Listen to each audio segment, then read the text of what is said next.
Hello, you're watching Context. I'm Dilek Tuna. Southern Syria is once again under fire. Israeli airstrikes have intensified in recent days, targeting Syrian government positions near the border.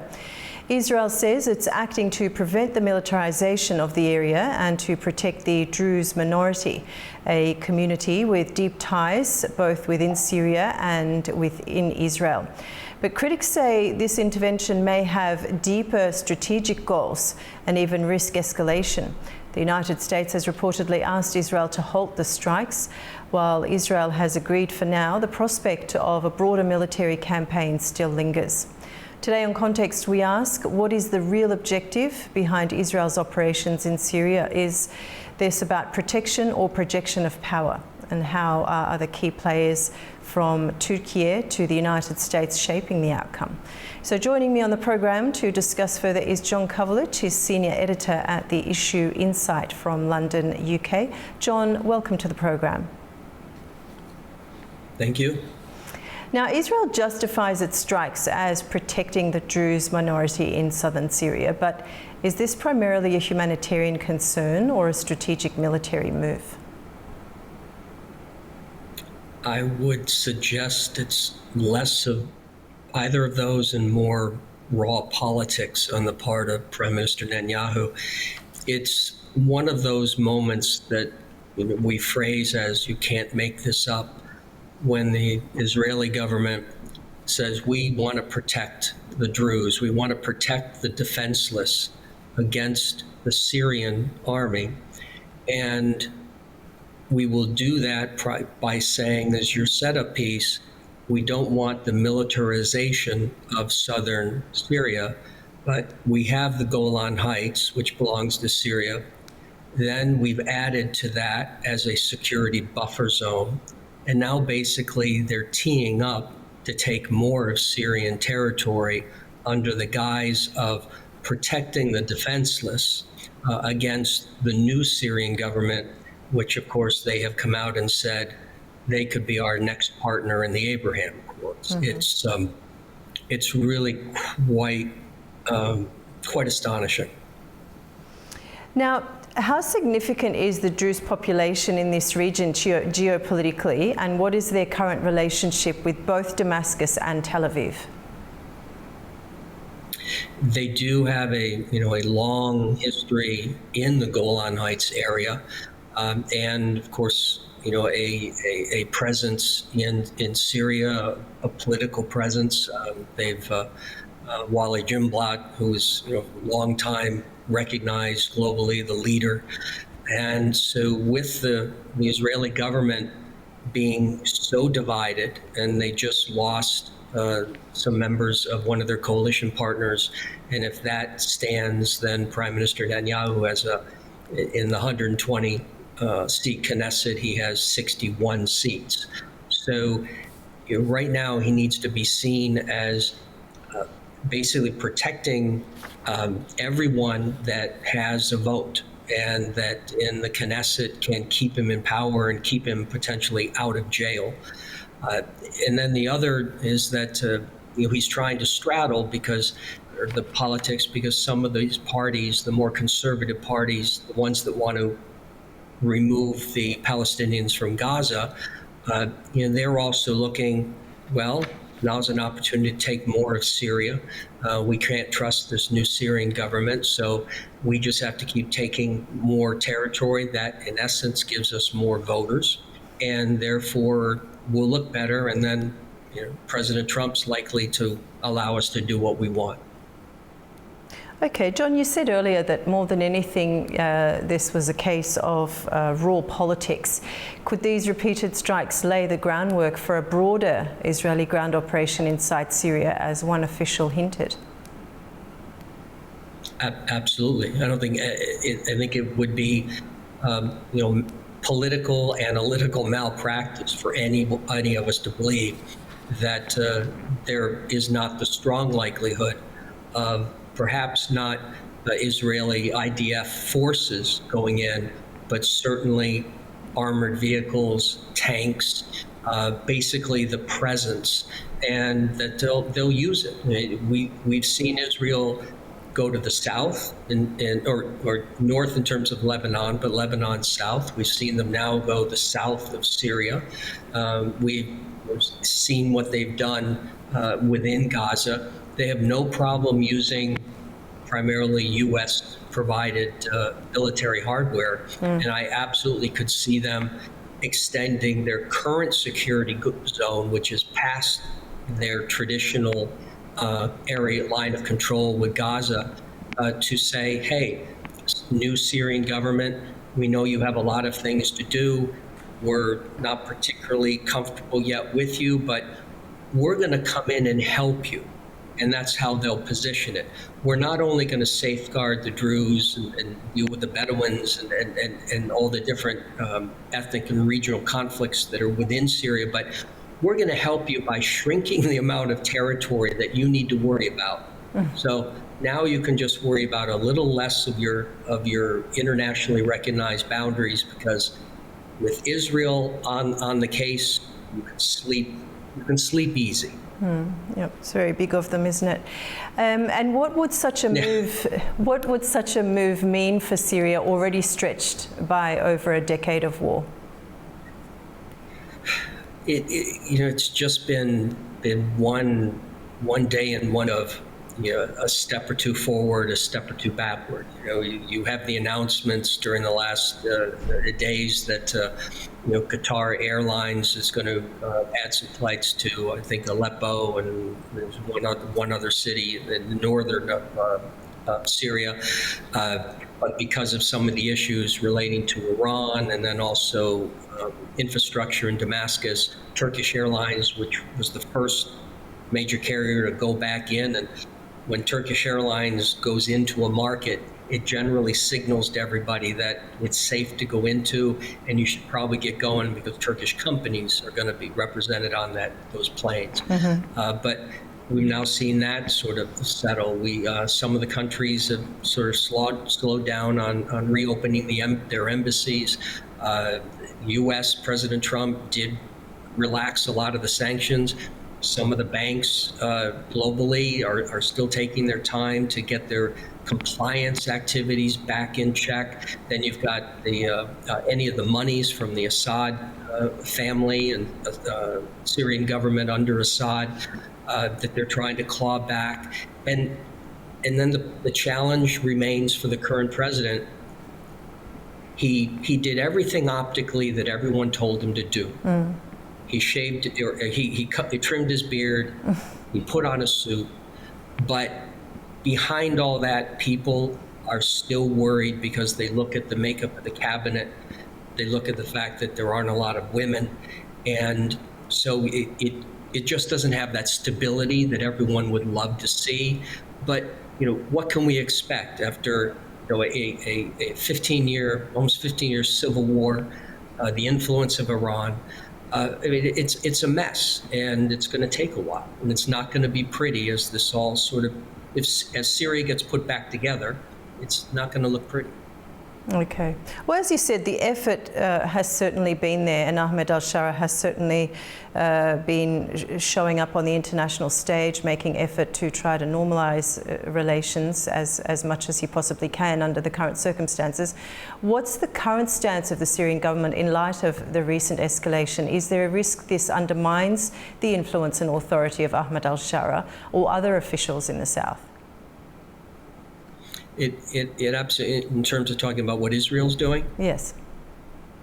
Yeah, it absolutely does, because it's, again, you're a head of state or head of government, meaning you're supposed to be in control of the internationally recognized borders, and he comes into office already having a slice, meaning the Golan Heights, in control of Israel, plus Israel's new security zone. So he comes in with that. And then the north, you have the government of Turkey's security zones dealing many issues relating to the Kurds, which President Erdogan is working to solve that. So that's a little better space. But he's from the north and from the south, and then you still have the refugee camps, particularly the ones with the widows and children of departed ISIS members, and no government wants these people because they're terrified about letting them loose in their own countries, and then the cost of surveilling them for what could be a lifetime.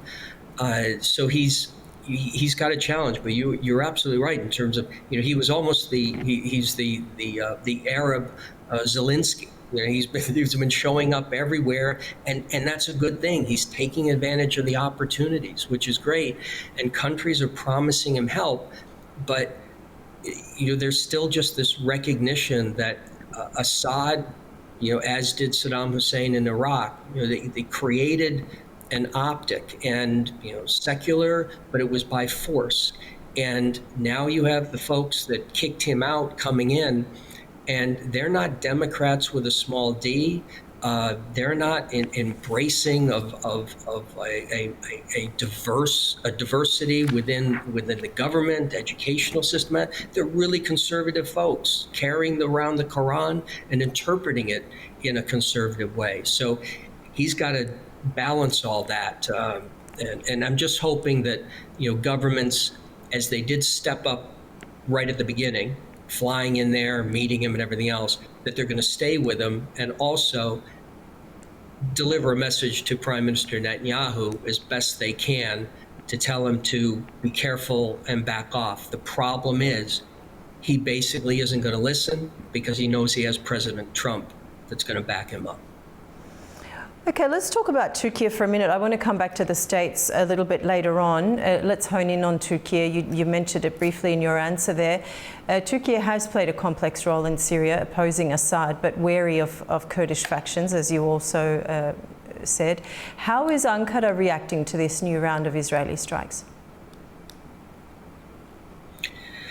President Erdogan is doing what he can, which is, he uses his bully pulpit effectively.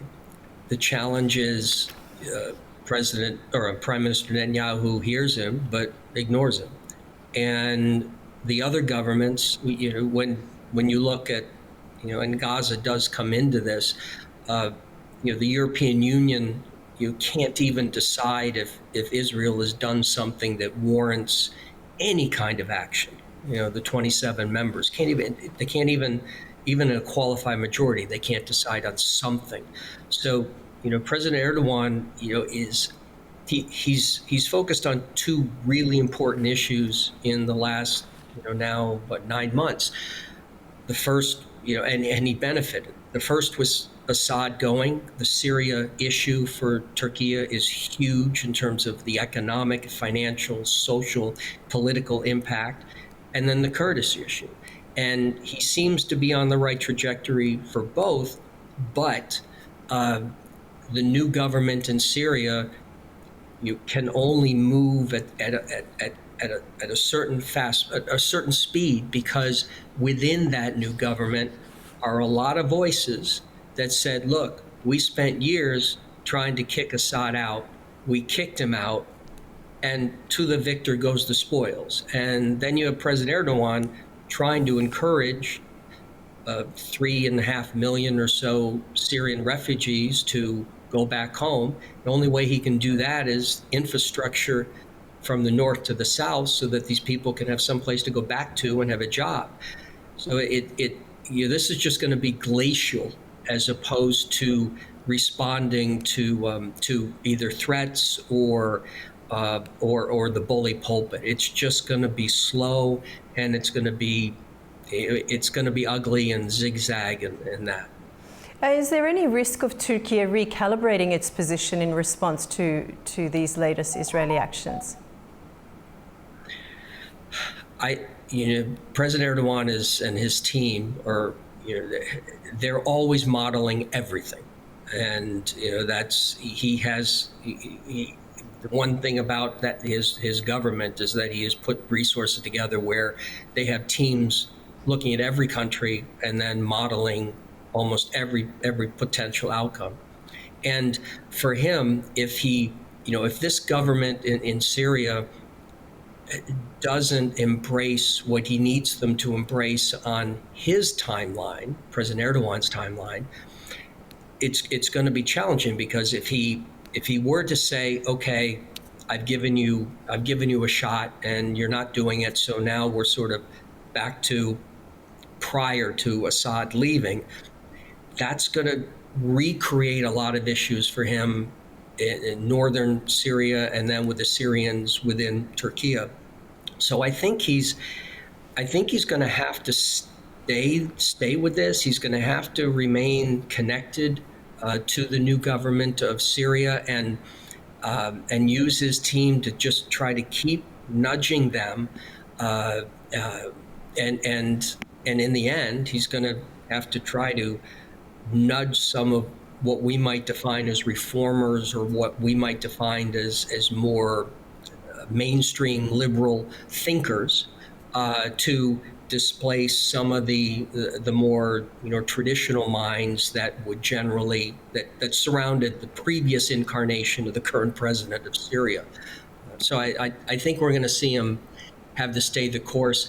The wild card is Israel, and they just keep making it harder, particularly for Turkey to try to remove itself from northern Syria militarily, which of course it would save money and that, but it has to do it in a proper military time frame, while Israel is taking more ground in Syria. So the optics are pretty ugly. Now, John, let's go back to the United States. You said earlier that Israel had backing by the United States, but I read just before I came into the program that the United States reportedly asked Israel to halt its operations against the Syrian army in southern Syria, and that Israel has now paused. So how should we interpret that shift? I would say that you need to look at what has been reported that the U.S. did, and then that Israel said, okay, we'll wait a bit. And you look at Israel with Gaza and the U.S. role there. How many times has the U.S. asked them to lessen their attacks, allow more food? And it's okay a little bit, or it's outright no, do a little bit, and then they start it up again. The fact that the Druze are in the Golan Heights, that they do have some political heft within Israel, particularly amongst the more conservative side, and those are the ones that are essential to Prime Minister Netanyahu staying prime minister. I think it would just be a mistake for anyone to believe that we've watched the last Israeli tank fire into Syria. We've watched the last drone or missile land in Syria, or that we're witnessing the beginning of Israel pulling back from their additional security zone back into the Golan Heights and maybe further. I'm not really confident that this is going to be sustainable, just because of the current goals and objectives of the Israeli government. I see them just, okay, Mr. President Trump will or Tom Barrack, the envoy to Syria and also our current ambassador to Turkey, okay, we'll do you that little bit of favor. But if there starts being conflict again and the Druze start getting attacked again, I think they'll go in. Again. Do you think that the US has any concern over a wider regional escalation, or simply a desire to manage optics during ongoing Gaza-related diplomacy? It's tragic, but the Trump administration is first all about optics, and second about what those optics create, and then are the creation of what the optics created sustainable. And so, I think that, President Trump is looking and he's saying, okay, Lebanon seems to be manageable.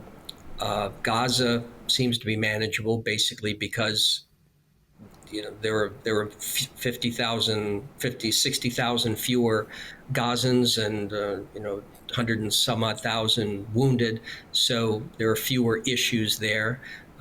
Looking at Syria, I think President Trump looks and says, well, anything that happens in Syria, my buddy Recep Tayyip Erdogan of Turkey, I can count on him to deal with that, and or the Israelis. So I don't think President Trump looks at a potential wider conflict. I think he does see potential individual conflicts, but nothing that explodes. And I think one of the examples there of testing that theory was Iran, that you didn't see a lot of, you saw verbally countries saying, hey, you shouldn't attack Iran, but you didn't see countries sending them weapons, particularly Russia, and Iran has been sending them weapons. You didn't see Russia stepping up and sending troops in to just try to prevent the U.S. from doing anything. So, I think what we're seeing are governments recognize that they don't want anything that's multi-country. They're okay with country to country, and so that's what I would expect to continue. And the Trump-Vance administration, they're going to be sort of fine with that. Also looking at it as sort of other people's problem. Okay, and could this also be a message to Iran, whose influence in southern Syria, particularly via proxies, remains a key Israeli concern? I've been one of the voices on that from the day that Mr. Assad left, that just because the Iranian embassy and the Iranian consulates and Iranian diplomatic license plates aren't being seen in Damascus and other areas of Syria does not mean the influence of Iran, the influence of the Shia sect of Islam vanished, and it didn't. And it's going to have new faces, and but it is going to continue over time. It may lessen, but anyone who thinks that the Iranian government directly or indirectly is going to, no pun intended, roll up the proverbial carpet and just exit Lebanon with Hezbollah, Gaza with Hamas, and Syria with the various factions there. They're hallucinating, because Iran is going to continue to have a role. Like I said, it may lessen over time, and hopefully it will lessen over time, but it's there, and it's something the current government of Syria has to manage, as well as every government that wants to help the current government of Syria. Mm-hmm. And John, what role, if any, could international organisations or third-party mediators play in diffusing this tension? The last years, we've seen more and more examples of countries in conflict not wanting to talk directly to one another, and they'll have many intermediaries, whether it's Turkey, Qatar, the UAE, Saudi, Oman. You see more of them. In this particular case, it may be, there continues to be the traditional mediators continue to have success, but it may be time for these mediators to say, look, we're in a hotel and you're in room 105 and they're in room 106 across from you, or connecting rooms, but you don't want to talk directly to each other. We keep going back and forth with notes and whatever. That maybe it's time that if you want to go to war with someone, or tax someone, or whatever the case is, and then you want to settle something, well, we're going to put you all in the same room. And because you can't always depend and look to third parties to pay for what you've done, to protect you from what you've done, we're going to need to maybe some tougher love to force some of these direct conversations. And Ukraine, Russia, we're now into our fourth year. Most of it all had been in intermediaries over time, and it's been in Turkey where they sat across from each other. Yes, the foreign minister was sitting there as well, but they sat across from each other. And so I think that's what we're going to have to see. No disrespect to UAE and Qatar and Oman and Saudi Arabia or Turkey, but I think it's important that if countries are in a conflict and they both are trying to get out of it, then maybe try to force them to speak together, and maybe the results will be faster. And Gaza, we will never know, but it's an interesting question to ask. Would we be where we are today had the U.S., the UAE, Qatar, everyone said to Prime Minister Netanyahu, your team's going to sit in the same room with Hamas and work this out? Would we be looking at 60,000 people dead? I don't know, but it's an interesting question to ask. Okay, finally, John, is southern Syria now becoming a flashpoint, not only for local factions, but for broader regional rivalries?